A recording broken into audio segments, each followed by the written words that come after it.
How's it going? I'm pretty good. How are you doing? I'm good. I'm good. It's just now starting to get a little bit cooler and bearable in Texas, finally. It's starting to get cold here, and I'm It's good. It's happy good. about it. I like this time of year in Texas because it's actually bearable to be outside. So I want to enjoy the short time while I can. Good. Enjoy it. Get Yeah. outside. Yeah. Well, it's good to see you. I'm just going to pause for a second and then I'm going to Yeah, restart the introduction because I turned this into a podcast. So if that's okay with you. totally fine. Okay. All right. Okay, so today I'm being joined by Dr. Lucky Sekhon of RMA Fertility in New York. We are going to discuss, as both a maternal fetal medicine specialist and a reproductive endocrinology and infertility specialist, PCOS. And that just happens to be PCOS Awareness Month, which I think is excellent. And it had totally skipped my mind with everything else going on in the world with COVID and pregnancy and all that right now. And Dr. Sekhon just reminded me and said, hey, let's do this. And here we are. Yeah, I think it's such an important topic. It's such a common problem, Yeah, and it's also it wins the award for most misunderstood absolutely. gynecologic condition. Yeah. And I don't diagnose PCOS. I'm a maternal fetal medicine specialist. My patient's already pregnant. But I will say one of the reasons why I wanted to do this, I'm not going to pretend that I'm an expert at all. That's why you're here. But for two reasons. Number one, so much has changed since I went through training from 2000 to 2004, my residency. Plus, I can't tell you of the countless number of times I've heard from pregnant individuals who have PCOS that were told at a very young age, you have PCOS, you're never going to have a baby. You're never going to be a parent. And that's so damaging. And, it's so traumatizing. And although it's a very complex disorder and it's still probably evolving over time, I don't think that's quite fair to label someone that early on. Do you Right. hear that? Yeah. I hear it all the time, and I think label is the perfect word Yeah. because a lot of times people who are coming to me are healthy, young, have not had to see many doctors in their life, and they're coming to me because they don't know why they are not getting their period regularly after going off of the pill. That's like the most common scenario. And when I start to talk about PCOS, all they're hearing is diagnosis, label, label, label, label. Label. And they feel like I've just gone from being a seemingly healthy individual to now having this scary disease. And it sounds scary too. I think PCOS needs a rebrand. Yeah. Polycystic ovary syndrome, like what does that even mean? We all have follicles in our ovaries, which by definition are cysts because they're fluid-filled spaces that each contain an egg. And when people hear the word cyst, they automatically get very afraid because there's different kinds of cysts, and something that sounds like you have many cysts is automatically scary. So people feel labeled. I usually try to explain it by saying it's not really, yes, it is technically a type of syndrome or a condition, but I wouldn't think about it like a disease. It's almost like an alternate state of being. And it has a wide array of manifestations. Not everyone's going to have the same level of PCOS or the same types of symptoms or signs or risk factors associated with it. It's so common and it affects 1/10 of the population. Right. And I think it's also important to be diagnosed by someone who understands PCOS, that is up to date on the literature, who does this for a living, and knows PCOS inside and out. Because, and I've done some reading in preparation for this talk with you, it's considered a diagnosis of exclusion. Explain to those listening first what is a diagnosis of exclusion and why PCOS is considered a diagnosis of exclusion. So PCOS is the diagnosis itself is not based on one thing alone, right? There's different types of criteria. The most famous criteria out there says you have to have at least 2 out of 3 of the following. 1, irregular or absent cycles. That indicates that you have irregular or absent ovulation, right? 2, either lab tests or just physical signs and symptoms that you have an overdrive of male-type hormone called androgens, things like testosterone in your body. This can manifest as acne, alopecia, meaning hair loss, where you normally shouldn't have hair loss, and hair growth where you shouldn't have hair growth, like upper lip, chin, chest, you name it. And then also the third thing that can happen is having an appearance of polycystic ovaries. What that really means is an ovary that's crammed or packed with follicles. there's this special terminology we use called string of pearl, meaning it looks like the follicles are kind of lined in a perfect, along the periphery of the ovary on ultrasound. But technically we say if you have at least 12 follicles or more in each ovary, if the volume of the ovary is above a certain size, 2 out of 3 of the following, and that gives you the diagnosis of PCOS. I think that it's important to realize that not everyone is going to look the same. No two PCOS patients will be identical in terms of the things that they're facing. And it is not something that is entirely clear. There are a lot of other conditions that can masquerade as PCOS, because things like having low thyroid function can also lead to irregular or absent ovulation or cycles. It can also lead to obesity or weight gain, which also can look like PCOS. The other aspect of PCOS that I think doesn't really come through with those 3 diagnostic criteria is the metabolic problems that can come with it, right? And that's something that isn't true for everyone, but in general, women with PCOS might have a tendency towards diabetes, high blood pressure, weight gain, especially around the central location, their abdomen. And these are things that are very much linked to what's happening in the ovary. The high androgen levels that are found coming from the ovary are oftentimes linked to high levels of insulin in your body. And that is a connection that's very hard to explain, right? There are these 3 seemingly unrelated things that are very linked. Right. The irregular cycles, the excess androgens, and then this metabolic issue and having a predisposition towards diabetes. Yeah, so, when someone comes in that looks like they meet, and you mentioned the Rotterdam criteria, which is what it's called with, I think you mentioned that with the oligo or anovulation, the biochemical or clinical signs of hyperandrogenism, and then the polycystic ovaries. Right. If they meet those criteria, you can't just assume that's what it is, because there's other things, like you said, that are masquerading. So especially if they're young, you want to make sure they don't have something like congenital adrenal hyperplasia as teens that is causing this. The thyroid disease, and some other high things. Prolactin levels. Yeah, high prolactin levels. So there's other things that have to be ruled out before the diagnosis can be made. And that's extremely important. And that's another reason why being worked up, meaning worked up in medical terms means you're seeing a physician, they're working you up for the diagnosis by ordering the appropriate tests, doing the appropriate physical exam, ordering the appropriate imaging. In this case, it would be a pelvic ultrasound. They're working you up to put all the pieces together to hopefully provide a diagnosis. And one of the things I hear all the time is that it takes so long for some people to get a diagnosis of PCOS. Why is that?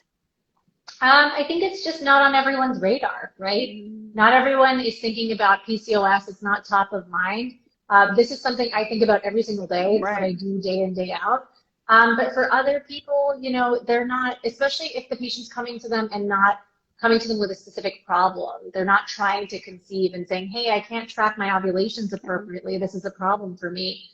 Then maybe a light bulb would go off and they focus on it as a problem. But if they're coming just for a regular GYN checkup and they mention that they get their period every 40 days or 45 days, it might just not be top of mind or the focus of that consult. And I think I think it's on both sides, both the physician and the patient side. Everyone's very goal oriented. So unless it's a problem for you because you need to be tracking your ovulation and trying to conceive, a lot of people don't think of PCOS as being relevant.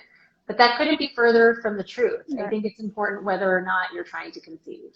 Well, like you said, it's very common. It's the most common endocrinopathy affecting reproductive age individuals that produce eggs. So, and the other thing is, if they don't get a diagnosis until they're actually trying to conceive, then you've missed all this time where it could have been managed appropriately. So as an obstetrical or a gynecologic care provider, keep it on your radar if you're listening to this. They're not having regular periods. They might have signs of hyperandrogenism.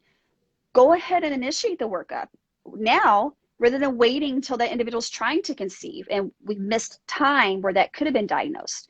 If you're a patient and you're not having regular periods or you're not sure if you are, talk to an obstetrical or OBGYN about what's going on with you. If you're having some of the signs of hyperandrogenism that Dr. Sekhon just mentioned, ask, hey, could this be PCOS? Is this something I need to be worked up for?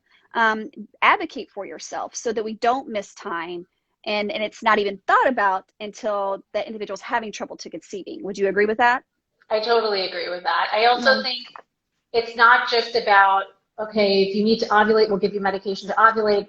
If you're not getting a period and you're not trying to conceive, let's just put you on the pill. A lot of people think of that binary, that's one or the other. Yeah, it's one or the other. Right. Yeah. But what about looping in a nutritionist? If not all PCOS patients are going to be obese or overweight. Right. That's another reason why it's often missed, because people are thinking of what was traditionally known as Stein-Leventhal syndrome. Yes. It was a specific. That's what I was taught. Yeah, that's correct. What I was taught. Exactly. Whereas now, what I see on the ground in the trenches as an REI is I see a lot of really lean women that are doing all the things to take care of themselves. They're maintaining a normal body weight. They're eating, the good, healthy types of carbs. And they're doing everything that they could possibly do to control the metabolic side of things, but they still get irregular cycles, and it's, all the other things are excluded, and we know it's PCOS. So there are many different types of PCOS. Now we talk about lean PCOS. There's so many different subtypes. And I think that it was traditionally very oversimplified, and that's also why a lot of these cases were missed. Well, it was a stereotype. We were taught that the patient looked a certain way, and now we know that's not the case. And so we have to get that out of our mind.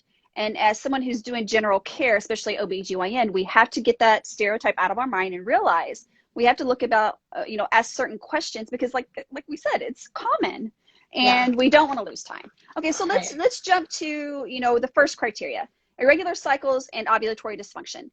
What does that mean, and what does that look like for someone with PCOS? So the best way to figure out if someone's ovulating, how frequently they're ovulating, the only real sign that we have to go off of is when they menstruate, right? Mm-hmm. And so if someone's getting regular menstruation, you can assume that they probably ovulated about 2 weeks before the first day of their period. So you can use that as a marker. So if someone's having an irregular cycle, the criteria in general is if they're really frequent, like less than every 21 days, or if they're longer than every 35 days. Now, there are exceptions to that rule. When you get your first period, it's normal for there to be a couple of anovulatory cycles. It's like a car that you're just, trying to get it to start. It's normal. Your body's figuring out how to receive the signals from the brain, and it's working out its kinks. So there you can be a little bit more permissive. And you could go up to 3 months without a period, and that doesn't mean you're going to diagnose that 13-year-old with PCOS. Mm-hmm. After that first year, it's particularly after 3 years from the onset of menarche or the first menstrual cycle, that's when you can really judge whether someone has irregular or long cycles. It's really rare that someone wouldn't get their period, and that would be the first manifestation of PCOS. Most often PCOS, if it's severe enough to stop you from getting a period or ovulating at all, it's going to be a cause of secondary amenorrhea, meaning you had your period at one point, but then it became very infrequent or absent. Mm-hmm. Okay, so it's important to, even if you're not, trying to conceive is not on your radar, I would think, and you can correct me if I'm wrong, even if trying to conceive is not on your radar, keep track of your menstrual cycles, use an app, do something, and every now and then visit it and see, I'm pretty regular, or no, I'm not. Is something going on? Because, if trying to conceive is not on your radar, you may not even be thinking about the fact that your periods are getting further apart or really irregular. And the other thing is, as a parent of a reproductive age person who's a teenager, who's busy, ask them, tell me when your period starts. I'll keep track of it for you. Because this does happen in teens, and it gets diagnosed in teens and those in their early 20s. And as a parent, we can be involved in tracking their menstrual cycles as well. Do you think that would be something that would be helpful? 100%. I think the more you know, the better, right? Mm-hmm. And if there are things that you can do outside of those two traditional management pathways of being on the pill or actively trying to conceive and taking meds to make you ovulate, then you should do them. Things like visiting with a nutritionist, as I said, if you are overweight or obese, working towards maintaining a normal body weight.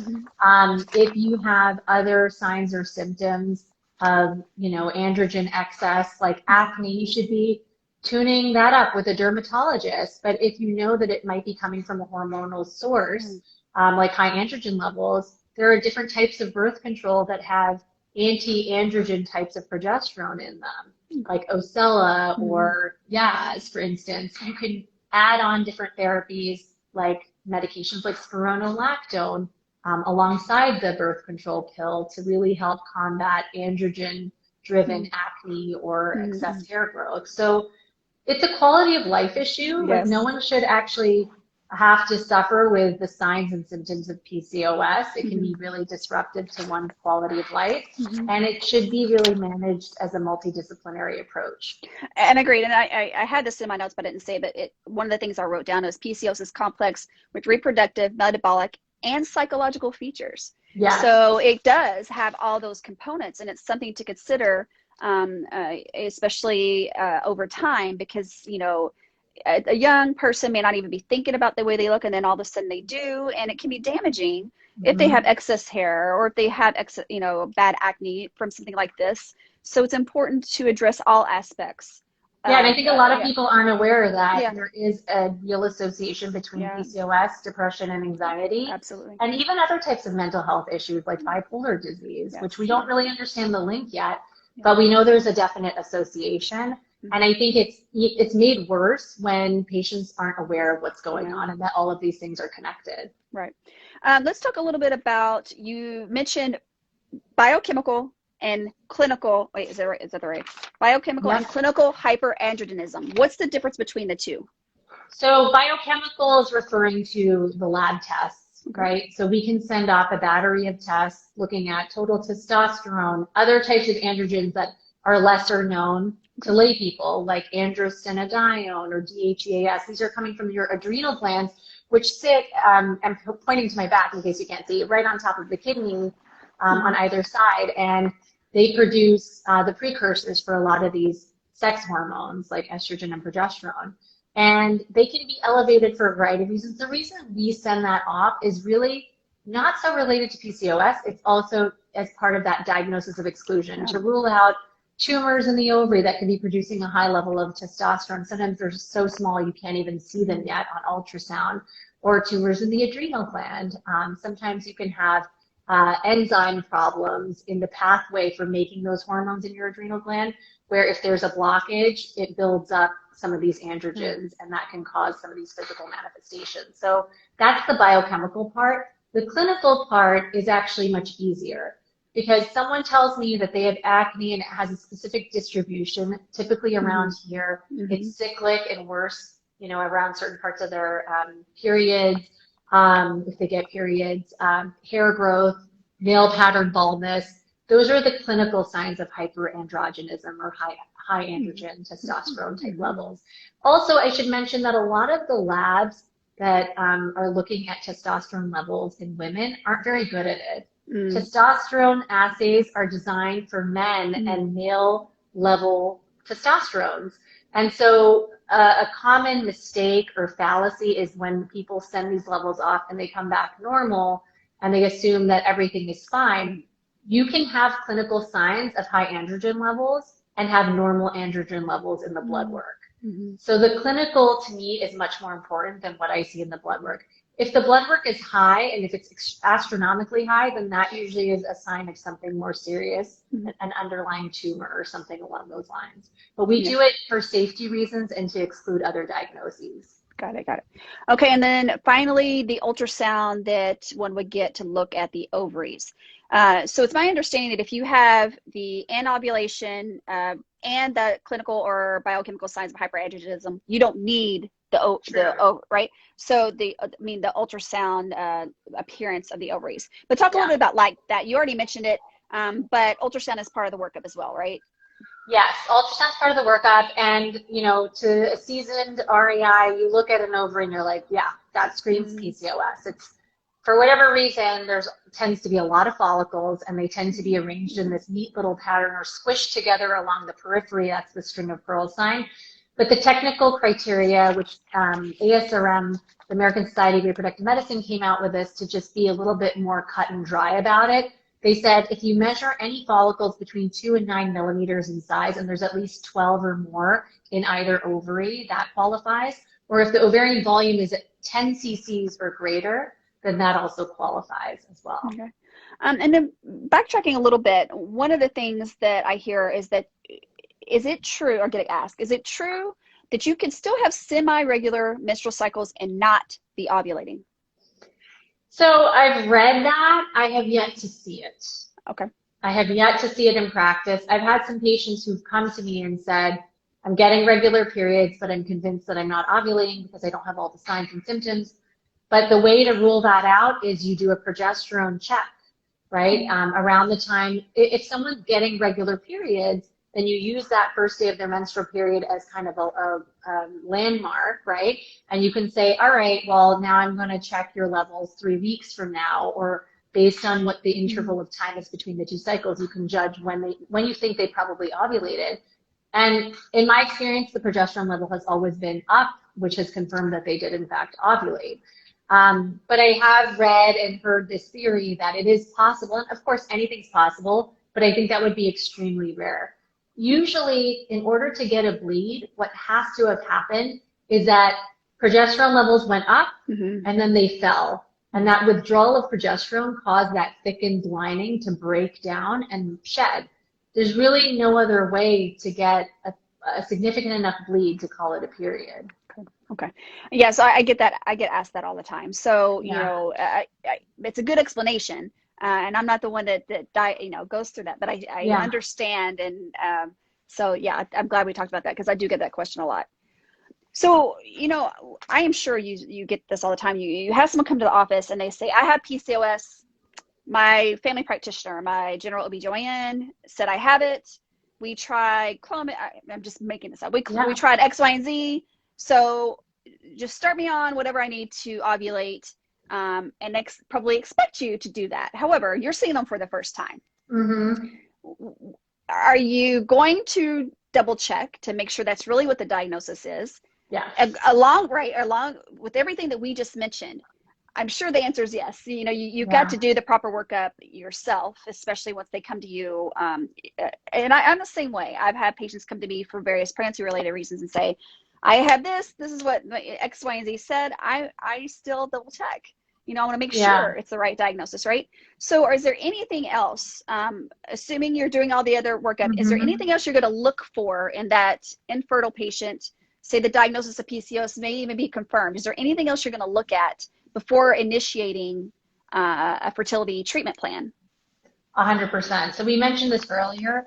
I've had this happen multiple times where a patient, they think it's like a slam dunk diagnosis. They were told they had PCOS. And I'm like, well, I looked through the records and I never saw prolactin checked. And so I'll check their prolactin, and it was elevated. Prolactin is a hormone that comes from it comes from the pituitary gland. And it basically is a hormone that's important for lactation. It's important in pregnancy, actually. And sometimes you can have a benign growth in the pituitary gland that secretes this at a very high level. And somehow it causes a shutdown of the other signals that your pituitary gland normally should send to your ovary to tell it to ovulate. So the way that I'm first clued into this is I always check LH levels, luteinizing hormone, follicle stimulating hormone levels. And if someone has a high prolactin level that's suppressing those levels, they're going to come back like less than 5, right? And typically women with PCOS have high levels of not so much FSH, but definitely LH, because it's almost like their brain's working overtime to say, hey, ovary, listen to me, ovulate. Why aren't you doing what I want you to do? So if those levels are low, that's usually the first tip off that this is probably not PCOS. Either it's prolactin or it's some other reason why those levels are low, which there can be many reasons, which we can talk about. But the prolactin levels should be rechecked because they can be falsely elevated. Anything can make them go up, nipple stimulation, recent sex, you know, having a meal. So we always say, come back fasting and let's recheck it. And if it's elevated to a certain degree, we'll have you do an MRI of the brain. And there's a very easy way to treat it if you are found to have a small adenoma is what we call it, that produces high levels of prolactin. And if we get those levels to be under control, it could restore normal ovulation, right? So this is a very simple fix and definitely needs to be looked into. It's, again, going back to the diagnosis of exclusion, you got to rule that out. Yeah. And then, obviously, if someone does have PCOS before, obviously trying to conceive and then potentially getting pregnant when I am potentially seeing them, making sure there is no aspect of diabetes there and blood glucose is controlled, because if it's not and they get pregnant, they could still lead to miscarriage based on uncontrolled diabetes. Making sure and the thyroid, making sure the thyroid levels are normal, making sure the weight's optimal. Blood pressure checks as well, along with the metabolic aspect of PCOS. There could be some high blood pressure there. That's always good to check. And then other things, just the basics. Are the tubes patent? Is there anything else that could be contributing to all this before we get everything going? Those are kind of all the things that need to be done, even if we think it's a slam dunk diagnosis, because you don't want to leave anything out before you start that fertility treatment plan, right? Right. And sometimes patients come to me not only with their diagnosis, but maybe their general OBGYN already started them on medication to get them to ovulate, which is well and good, but oftentimes everyone hones in on the most obvious thing, which is these cycles are irregular and you don't know when you're ovulating, and that's why I'm not getting pregnant. But it's completely possible to have a combination of factors, like you said. So definitely a semen analysis for your partner. It's such an easy test to get, just to make sure you actually have sperm to work with before you do the hard work of getting your body to ovulate on time. And then making sure the tubes are open and unblocked and unscarred. Even if one tube is blocked, it's important to know that, because if there's a buildup of fluid behind it, that might detract from your chances as well. And that's not always obvious on ultrasound. Right. So there's a lot of things that go into the whole, diagnosis. And once the diagnosis is made, making sure everything's in order before any fertility treatment plan is initiated. So, and I get this all the time, I've already had this workup. Why are you doing it again? You're just wasting my time. We're not wasting time. You want to make sure you're doing the right thing for the patient. Right. Okay. So, the hallmark, once we have the diagnosis, everything else has been ruled out. It's definitely PCOS and ovulation, or, suboptimal ovulation, or, irregular menstrual cycles. From what I understand, the mainstay is ovulation induction. So what would be the first thing you would approach as far as, in the treatment plan for someone that has PCOS? So the first line treatment for PCOS causing irregular cycles when you're trying to conceive is using an oral medication. My first line go-to is a medication called letrozole. And this is a medication that basically it doesn't fool your brain. It actually blocks the conversion of testosterone or androgens to estrogen. So it gives your brain the impression, your pituitary gland, the impression that there's very low estrogen levels. It's almost falsely lowering the estrogen levels. So it prompts your pituitary gland to crank out more of that hormonal signal, the FSH and LH, to a level that will hopefully overcome the blockage in communication. PCOS is basically an ovary, or ovaries that do what they want to do when they want to do it, and they don't always listen. And you just need to get through that communication blockage by making that signal stronger. And so it's a pill that you take for 5 days.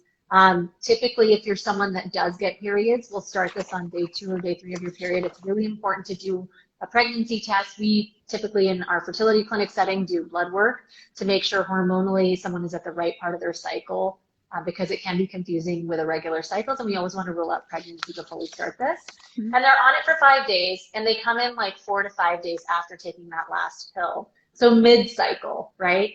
And we do an ultrasound. You don't have to always do that, but we like to do that because a lot of women with PCOS are young, so they probably have good egg quality, and they may have a high egg count, so they might be predisposed to over-responding. And we want to see, okay, do you have 1, 2, 3 eggs? How many eggs look like they're now in this follicle that's big enough to actually yield a mature egg and ovulate? And so we're making sure it's safe by doing the ultrasound monitoring. We're also making sure that you actually responded to the medication. And we're also making sure that the timing is correct, because you want to make sure that you're triggering the release of a mature egg. And you don't have to do this, but often with PCOS, I like to give a trigger shot, which is basically mimicking the LH signal that's supposed to tell a mature follicle to release an egg. And we know how long it takes for that trigger shot to work. So it gives us kind of a window of opportunity to say, okay, if your partner had a normal semen analysis, great. Now all we need to do is tell you when to have sex. So we're giving you the shot now. You have a 2-day window to go home, have sex, and try so that you can be exposed to sperm at the right part of your cycle. And 2 weeks down the road, either they're pregnant and we will monitor the early pregnancy and discharge them to their OB, or they're not and they'll get a period and the whole cycle begins again. I always tell patients it's not really doing anything in the way of changing egg quality. It's just getting you the opportunity that people who regularly ovulate have every month, which is about a 15% chance of getting pregnant with one ovulated egg every month. I'm just trying to get them on that schedule because if they're only getting a period every 90 days, they're only getting that 15% chance like 3 times a year, 4 times a year. That's not fair. Yeah. Okay, so that letrozole, is that something that a generalist can do as well? Is that mostly done by physicians such as yourself? So a generalist can do it, but whenever someone comes to me and says, my GYN gave me letrozole for 2 or 3 months, I always ask, did they monitor to see if you responded? Because sometimes it's not enough. That signal that's being cranked out at a higher level still isn't enough to get through. So how do I know they even responded? So I kind of feel like I'm starting from scratch unless monitoring was done. Right. And what about the role of Clomiphene? Clomid. So Clomid is another type of oral ovulation induction agent. It's another medication that you can take very similar to letrozole. It's a pill that you take for 5 days. The mechanism of action is a little bit different. It is the actual one that fools your brain into thinking there isn't enough estrogen. It blocks one of the receptors on your brain so it can't see the estrogen that's there. And then it cranks out more signals. So it's kind of the same principle. And it's doing the exact same thing. It tends to have worse side effect profile, not across the board. A lot of my patients do fine with either option, but it tends to have more adverse effects on like the lining of the uterus because it acts as an estrogen antagonist. It blocks the role of estrogen in the lining. So sometimes it'll cause a thin lining, which can't be good. So we always, start with letrozole in women with PCOS based on actual data. There was a huge randomized controlled trial that looked at letrozole versus Clomid head-to-head in women with PCOS. And the letrozole group had a higher live birth rate. Also, another potential benefit is that there tends to be less follicles that are developed because the issue in PCOS isn't really that you need to be more aggressive and release more eggs. It's that you just want to get on a regular schedule. And so there is a lower risk of twins with letrozole overall than Clomid. So it's our first line, but, if someone doesn't respond to letrozole, I'll always try Clomid just because it's slightly different mechanism of action and you might have better results. And then what about metformin? Back in the day, I remember that becoming a huge thing, and now I'm sure it's, things have changed so much, but it's still out there. What about the role of metformin in someone with PCOS? Right. So metformin is a drug that can be used in diabetes, but it's also a drug that can be used in women with PCOS, especially those who exhibit insulin resistance, right? So insulin is a hormone that is produced by your pancreas, and it helps your body utilize and store sugars. So people with diabetes lack insulin or don't respond well to insulin, and they have high sugar levels, which are dangerous for them. For whatever reason, there tends to be high insulin levels and an overall pattern of resistance to the actions of insulin in the body of someone with PCOS. Not everyone will have this, but they're definitely at higher risk. And we know that giving medication like metformin can sensitize the cells of their body to the actions of insulin, which will help to lower the high insulin levels because your body's going to keep pumping out whatever it needs to get your cells to listen and do their job. So those high insulin levels tend to result in higher androgen levels being produced from the ovary, and that's the link between the metabolic and the androgen component of PCOS. So by giving someone metformin, it can be very helpful if they have insulin resistance to help restore normal androgen levels and kind of stop this vicious cycle. It can help to restore normal ovulation. We typically will use it in women who have overt signs of insulin resistance. So if they have a 2-hour glucose tolerance test that's abnormal, it doesn't have to be in diabetic range. There's a range that's lesser than diabetes that shows that they could benefit from metformin. And women who are resistant to Clomid, like if they're taking Clomid or they're taking letrozole and you're not getting the results that you want, you can add metformin on, especially if you think they're insulin resistant. You know, and it may help. It may help to get that signal through to the ovary better. Yeah, and we were talking about this, or I meant to mention it earlier. Diagnosing insulin resistance is not a criteria to diagnose someone with PCOS, right? Right. Yeah, correct. so that's important to know. And then finally, one other thing, AMH levels. What is the role of getting an AMH level in diagnosing PCOS? So there's no role for testing AMH as part of the diagnosis. I always check it in every patient because it just gives me information. If push came to shove and they needed treatment, particularly IVF, it's going to help me figure out the right dose of medication to give them. Women with PCOS do have a tendency towards having very high AMH levels and high ovarian reserve. And the typical thing that patients will conclude when I tell them that is, oh, it's because I'm not ovulating, I'm stocking up all my eggs, and that's why I have a high count. And I'm like, well, that's not true, because then we would put everyone on birth control instead of freezing their eggs. We know that that's not how it works. There have been lots of interesting recent studies that have come out looking at women with PCOS and finding AMH receptor mutations. So AMH has a role that a lot of people don't think about because it's become very hot in the arena of thinking about, you know, testing egg count and what that means for egg freezing cycles and IVF. But AMH's role is actually to prevent you from recruiting all of your eggs at one time, right? And it's like the gatekeeper of ovulation and recruitment of eggs. And so we know that there's some sort of impaired mechanism there. And a lot of women with PCOS do have mutations in AMH or the AMH receptor or that pathway. And we still are trying to learn more about this. We don't quite fully understand it. I always tell my patients, sometimes it's the silver lining of PCOS. They don't have to go hand in hand, but because there tends to be this association, it's always beneficial in my mind, especially to someone who has known PCOS and they're going to go through an egg freezing cycle. It's nice to know that you're going to get a high number of eggs from one cycle, but it's not a necessity to diagnose PCOS. You're right. Gotcha. Okay, so what gonadotropins? When someone sees the word gonadotropins, is that meaning injectable medications to help you ovulate? Correct. Okay. So what is the role? What is the role of doing the injectable gonadotropins in someone with PCOS?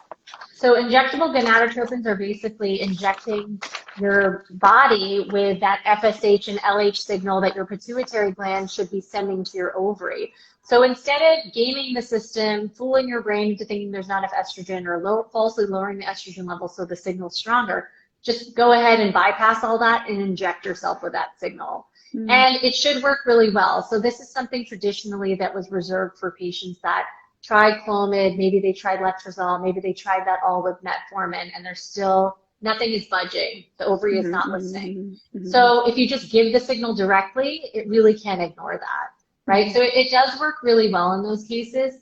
I rarely use injectable gonadotropins because A, they're very expensive. They're the same type of meds that are used for IVF.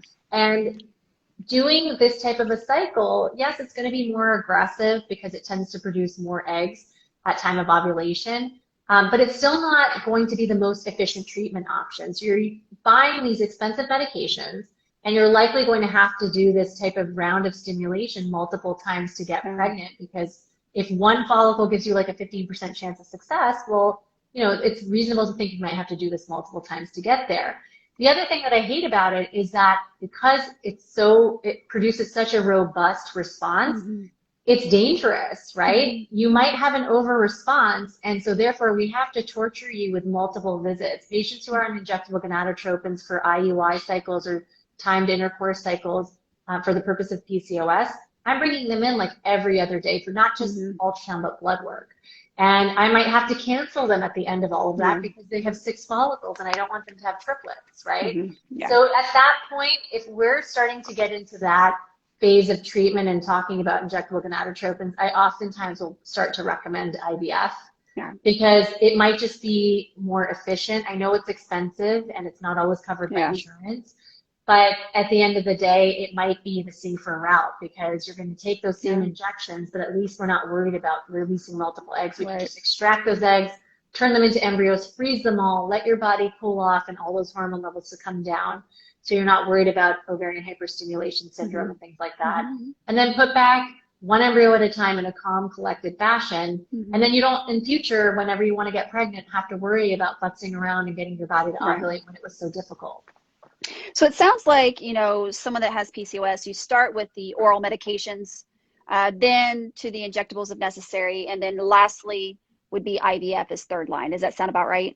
Yes. Yeah. Now, the caveat is someone who comes to me with PCOS and they're older, and they might have background underlying egg quality issues, in which case it might make sense to just go straight to IVF. It's going to allow you to genetically test the embryos if you want to, and it's a whole different ball game.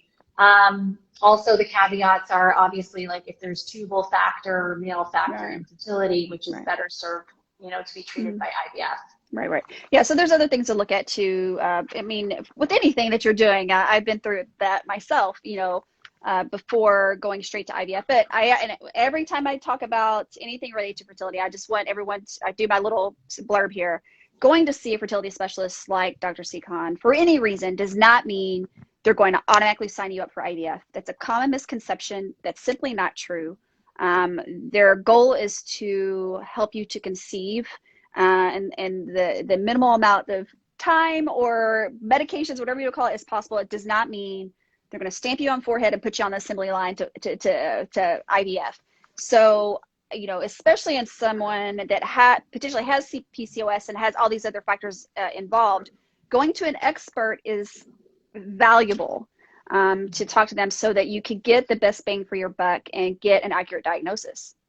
Exactly. I think it's frustrating at baseline. I want anyone who's listening to this who has PCOS to feel validated and heard, because I, as a reproductive endocrinologist, know firsthand from sitting across the desk from you, I know it's frustrating that something a lot of people take for granted that they can just do on their own. You know, you have to take medication and you need to come in for monitoring and you feel medicalized. That is not something that's lost on me. And I think it's important to go to a doctor where you feel validated and they understand the journey. It can be very fatiguing, you know, to just get yourself in the game by having to take these medications and do all of the things. And it's a marathon. And I think you have to make sure you find a good care team that you feel supported by and who's going to take a multidisciplinary approach. You know, because it's not, it is a multifaceted disorder and it's important to kind of approach it from all angles. You're going to get the most out of it. Yeah, agreed. I just wanted to touch a little bit on PCOS and pregnancy, you know, and I have some stats here. So basically, someone that does have PCOS is an increased risk for adverse pregnancy outcomes. We're not exactly sure why, but it's probably a combination of having hyperandrogenism. Having those excess androgens itself can lead to adverse pregnancy outcomes, both for the pregnant individual and the fetus as well. Then obesity, if obesity is a factor with PCOS, the insulin resistance. And then finally, any of the other metabolic abnormalities that go along with PCOS, all of that together can contribute to an individual's risk for having adverse pregnancy outcomes once they get pregnant, and someone that has PCOS. Increased risk for miscarriage. And I've seen some comments here that they weren't diagnosed until having several miscarriages. I got asked a question about the increased risk of stillbirth. And yes, there is a potential increased risk of stillbirth. We don't know exactly the reason why, but it's more likely related to the increased risk of pregnancy complications related to the hyperandrogenism and the metabolic issues like diabetes and high blood pressure, especially if they're not controlled. That's what is probably tying into the increased risk of miscarriage and pregnancy loss. You do have an increased risk of gestational diabetes for all the things that we just talked about. You may not have entered the pregnancy as someone with PCOS with a diagnosis of diabetes, but you're definitely at increased risk for developing it. So that's something that the obstetrician or whoever's seeing you should be aware of. Also increased risk for the hypertensive disorders of pregnancy, anywhere from gestational hypertension, which means the high blood pressure develops in pregnancy, all the way up to preeclampsia and all the things that go along with preeclampsia. And then there's also, and I just read about this actually over the past couple of days, there's an increased risk of placental abnormalities. This is kind of new. Have you heard about this? Yeah. So women with PCOS or individuals with PCOS have shown placental inflammation, placental thrombosis, which means some blood clotting in the placenta, and infarction, or where the blood flow is not optimal in the placenta. And there can be some altered vascular changes. Now, if you think about it, and again, this is just me knowing what I know about the placenta of pregnancy, someone with PCOS and metabolic issues having an increased risk for preeclampsia. It all goes along with the small vessels in the placenta and having issues with the placental blood flow that's kind of similar to what goes on with preeclampsia. So that's probably how it's all tied in. So if I have someone that comes in to see me that's pregnant, with or without the assistance of fertility treatments, and they have PCOS, those are all things that I'm going to be aware of. My patient population, I already do an early glucose tolerance test on entry to care. That's just based on my patient population alone, but that is recommended in everyone with PCOS. If that's negative, it needs to be repeated again or around 26 to 28 weeks to make sure you don't have gestational diabetes. Also watching the blood pressures. Now, if someone with PCOS comes in with already diagnosed high blood pressure, already diagnosed diabetes, that needs to be optimally controlled, ideally before the pregnancy starts. So if you already have PCOS and you're going to someone like Dr. Sekhon, and you have already existing diabetes or high blood pressure, they may call you, say, go see an MFM for a preconception consult so we can get all of this optimally controlled before we either, start the fertility treatments. Right? I mean, I know you guys, I get those consults all the time. It's important for those with pre-existing medical conditions related to PCOS, right? Yes, it is. And I think only recently has the link between PCOS and pregnancy complications really come to light. Yeah. I think traditionally everyone just thought about gestational diabetes, but all of these placental changes, it all makes sense because it's this pro-inflammatory environment and it's metabolic. And things like obesity are an independent risk factor for all of these complications. And then the other would be preterm birth. And that's more likely due to the necessity to deliver preterm because of complications from diabetes and or high blood pressure. So, it's PCOS. I just want to get the mention. I know we talk about some very scary things. It doesn't mean it's going to happen to everyone with PCOS. I think education and knowledge is power, and it's empowering as someone who's trying to conceive and then subsequently gets pregnant. Having the right care team in place to help you get through this so that you know what to look for, and we know what to look for as your providers. I think that's very important. I don't want to sound negative or, you're a ticking time bomb, right? I think it's important to get that message across. Yeah, definitely. Another major PSA that I want to say is that I think a lot of people feel like failures when they do all the things. They try to institute a low-carb diet. They try to lose weight, and their cycles still aren't regular. I think it's really important for people to understand that there's only so much you can control. Some of it is just the way your body is wired, despite your best efforts. And sometimes you just need a little bit of help from medicine and science, and that's okay. It isn't always possible to self-treat or self-regulate, and I think there's so much misinformation online. Yes. People are like selling herbal teas and supplements and this diet and that. You can't always change it. You can't always fix it yourself, and it's okay to ask for help. So this is actually a question I got sent. Are there any dietary recommendations specific to PCOS and fertility? And that's likely coming from you can talk about what you know to be true, but it's also coming from what's out there on social media from a lot of our nutritionists and fertility expert friends, if you will, on social media. So what would be your answer to that, the dietary recommendations for PCOS? So it's a very boring answer. It's like not the sexy answer, but it's having a healthy, balanced diet. A Mediterranean style diet is best because that's going to be high in, fruits, vegetables, healthy types of carbs like whole grain, pasta, rice, quinoa. I think it's important to pair the healthy carbs with a source of protein because that's going to keep you full for longer. But, it's very common sense.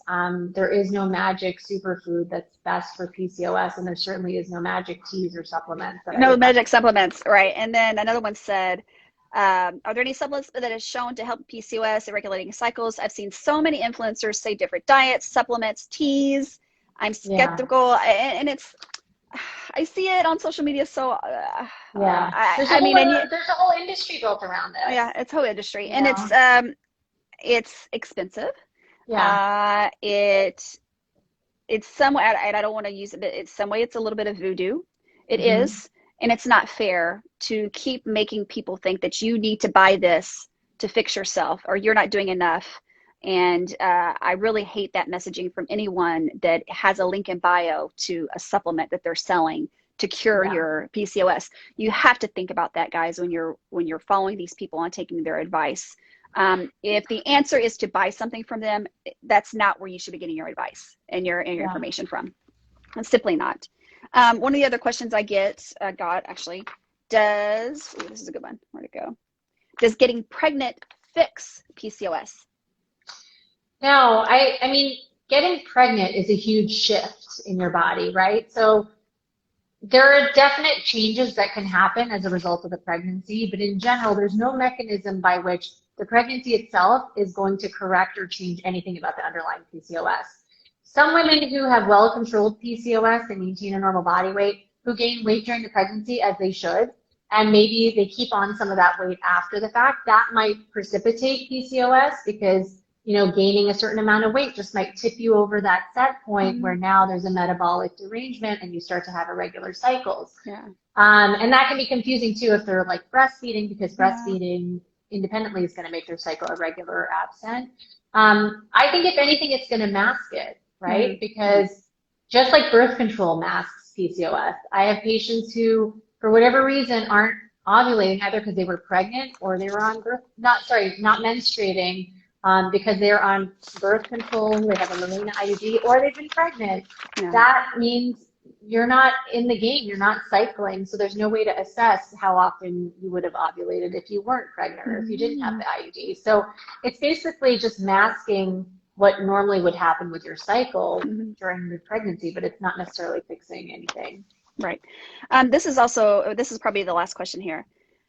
Can you explain the relationship of birth control and PCOS when it's used as a treatment? Well, first of all, is birth control a treatment for PCOS? In some ways, yes. In some ways, yes. It can help to regulate your cycle. One thing we haven't talked about, which is really important, is even if you're not trying to get pregnant, the reason it's important to balance out the estrogen with some progesterone is because your lining of your uterus thickens as a result of estrogen. And there's estrogen coming from our ovaries. There's estrogen coming from the fat, the peripheral fat in our body. It's being converted from androgens or testosterone by an enzyme. And so that estrogen is always causing your lining to thicken up and build up. The thing that makes you shed it is exposure of your lining to progesterone. And then when the progesterone goes away, it breaks down and sheds. So if you're someone who never gets a period, or you only get a period like every 4 months, you're prone to having a chronic buildup of your lining, and that can actually be dangerous. That chronic unopposed estrogen that's never balanced out by progesterone can transform that lining into cancerous cells. So the patients who are young who get uterine cancer, and again, I'm not trying to fearmonger, but it's important to know this. If you're young and you don't get periods, it's important to have your lining be shed. You don't have to be on birth control. Maybe you'll just take a course of progesterone only for 10 days every once in a while to shed your lining.